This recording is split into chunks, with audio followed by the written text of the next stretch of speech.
আমি জল ঢোড়াও নই, বেলে বড়াও নই। আমি জল ঢোড়াও নই, বেলে বড়াও নই। আমি এমন একটা সাপ যে গর্ত থেকে ছোট ছোট ইঁদুর বার করে আনে। ও যে মারবো এখানে ডায়লগটা বলুন, বলবো ওটাও বলবো। চিমটি কাটবো এখানে, আর লাল পিঁমড়ে জল নামে এখানে সেখানে। নাম তুফান, বছরে এক আধবার আসি, এইবার প্রত্যেকবার আসবো তোমাদের সঙ্গে দেখা করার জন্য।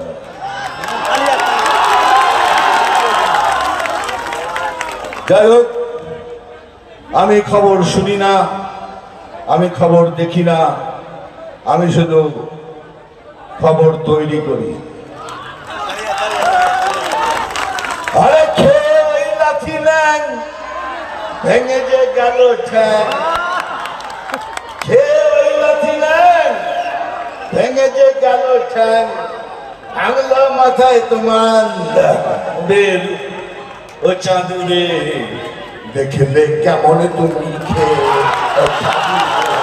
দেখলে কেমন তুমি খেয়ে। খেয়ে ওই লাথি নেন, ভেঙে যে গেল ঠ্যাং। ভাঙলো মাথায় তোমার বেল, ও চাঁদুরে দেখলে কেমন তুমি খেয়ে। এবার আরো দেখবে কেমন তুমি খেয়ে। বিজেপি পার্টির সমস্ত পরীক্ষা পাস করেছে কবি, একটা সৎ স্বচ্ছ ছেলে। এবার বলুন, আমাদের অপোজিশনে যে পার্টি আছে সেটা দুর্নীতিগ্রস্ত পার্টি কিনা? হ্যাঁ কিনা? বালি চুরি করে, গরু চুরি করে, রেশন চুরি করে, বিদ্যা পর্যন্ত চুরি করে। সেই দুর্নীতিগ্রস্ত পার্টিকে ভোট করবেন না একটা সত্য সরল এই কবিরকে ভোট করবেন? হ্যাঁ, এইটাই, কবিরকে ভোট করবেন। এইটাই যেন মনের মধ্যে থাকে। ভোট দেওয়ার আগে 5 মিনিট ভাববেন, এটা ভবিষ্যৎটা আপনাদের। আর যারা নতুন ভোটার হয়েছে তাদের বলছি, ভেবে চিন্তে ভোট করবে, মিথ্যেতে যাবে না। বিজেপিকে যোগ করো, বিজেপিকে ভোট করো। আমরা কথা দিচ্ছি, আমরা একটা সুন্দর বাংলা প্রদান করব, এটাই মোদি গ্যারান্টি। পশ্চিমায় হাত দিয়ে বলুন, আপনারা পেয়েছেন কিছু? পাননি, আর আগেও পাবেন না, গ্যারান্টি দিয়ে বলছি। এগুলো সব মিথ্যে, 1 নম্বরে মিথ্যাবাদী পার্টি এটা। তারপরে কি দেখছি, 100 দিনের টাকা দিচ্ছে না, 100 দিনের টাকা দিচ্ছে না। কে টাকা দিচ্ছে?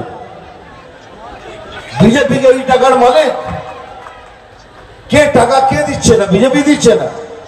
এটা কি বিজেপির টাকা? এটা আপনার আমার সবার ট্যাক্স পেয়ারের টাকা। বিজেপি কি করবে? সব মিথ্যে কথা। বিজেপি কারোর পয়সা রুখতে পারে না। এটা কে রুখেছে? ক্যাগ, CAG ক্যাগ বলে একটা সংস্থা আছে। সেই সংস্থার কাজ হলো সমস্ত রাজ্যের পয়সার হিসেব রাখা। তারা সেই হিসেব থেকে পাস করে এবার মহারাষ্ট্রতে, রাজস্থানে এত টাকা দিন। কিন্তু পশ্চিম বাংলার সময় লিখে দিয়েছে এদের কোনো হিসেব মিলছে না, এদের এখন কোনো টাকা রিলিজ করবে না। পরিষ্কার, এইটাই হলো সত্য। কবিরকে কথা দিয়েছিলাম আমি আসবো। সত্যি আমার শরীর খারাপ, আমি ওষুধ নিয়েছি, পেটটা ঠিক নেই। যেভাবেই হোক আমি এতখানি রাস্তায় এসেছি। আমার শরীর খারাপ, অন্য জায়গায় হয়ে হয়তো ক্যান্সেল করে দিতাম, কিন্তু আমি কবিরকে বলেছি আমি আসবো, তো আমি এসেছি। আমার দুটো কারণ আছে। তাহলে আমি কাউকে কোনো অব্লিগেশন বা কাউকে প্রতি কিছু করছি না। আমি বিজেপির একজন কর্মকর্তা মানে তোমাদের মতো ক্যাডার, আর এটা আমার দায়িত্ব, এটা আমার কর্তব্য, তাই আমি করছি। সেকেন্ড থিং, দেখো ভাই, আমি তো অন্যদের মতো বক্তৃতা দিতে পারি না। আমার যে ডায়লগটা লিখে দেয় আমি সেই ডায়লগগুলো বলি, তোমরা তালি মারো, কাঁদো, যা ইচ্ছে তাই করো। কিন্তু এখানে যখন রাজনীতির কথা এসছে তখন কিছু তো বলতে হবে।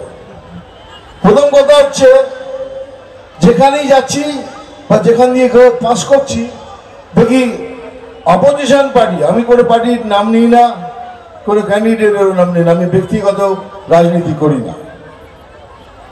ওখানে প্রথমেই শুনছি CAA, এখানে যদি মুসলমান ভাই বোনরা আছেন তাদের আমি সালাম আলাইকুম আর আদাব তাদের বলছি, তাদের বলে তোমরা কিন্তু সাইন করবে না, সিএ আমি হতে দেবো না, আমি মরে গেলেও হতে দেবো না, সিএ মুসলমান ভাই বোনদের তাড়িয়ে দেবে। এত বড় মিথ্যে কথা। সকাল থেকে সন্ধ্যে অবধি একটা পার্টি মিথ্যে কথা বলবে। এদের মিথ্যে লগ্নে আর দুর্নীতি রাশিতে জন্ম।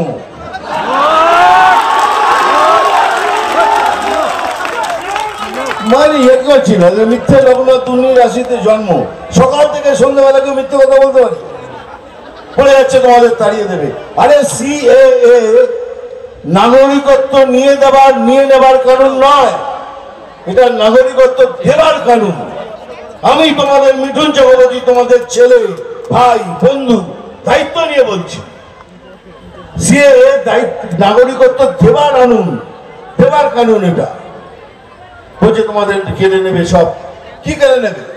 আপনার কাছে যদি আসল আধার কার্ড থাকে, কেন আসল আধার কার্ড বলছি, কেন এই পার্টি পয়সা দিয়ে সব জালি আধার কার্ড বানিয়ে দিয়েছে, এই জন্য বলছি। যদি আপনার কাছে আসলি আধার কার্ড থাকে, আমি দেখবো কি আপনাকে পশ্চিমবঙ্গ থেকে তাড়ায়। আর যদি তাড়ায়, আপনাকে ডাকেও, আমাকে ডাকবেন। আমি কাউকে চিনি না, আমি মনুষ্যত্বকে চিনি, মানুষ চিনি। আমাকে ডাকবেন আর এই মাটিতে থুতু ফেলবেন, আমি সেই থুতু চাটবো।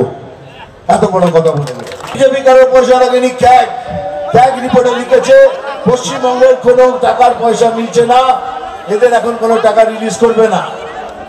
এবার জানুন, এই চুপ, ও দাদা, আরে তুই নিজে বস, আগে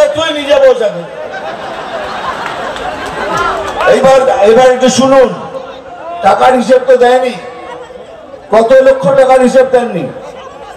1 টাকা, 1000 টাকা, 1 কোটি টাকা, 1000 কোটি টাকা না, 2,30,000 কোটি টাকার হিসেব দেয়নি পশ্চিমবঙ্গ। 2,30,000 কোটি, 1 হাত পয়সা নয়। সে পয়সা কোনো গেল কোথায় গেল? বড় বড় কথা বলছেন, 100 দিনের টাকা দেন, 100 দিনের। কে দেবে টাকা? বাবা যদি পয়সা দেয় 100 টাকা, যা মুদির দোকান থেকে এটা কিনে নিয়ে, তারপরে বাবা হিসাব চাইবে না? তো বাবা হিসাব চাইছে, মিথ্যে কথা বলে বেড়াচ্ছে আমাদের 100 দিনের টাকা দিচ্ছে না, 100 দিনের টাকা দিচ্ছে না।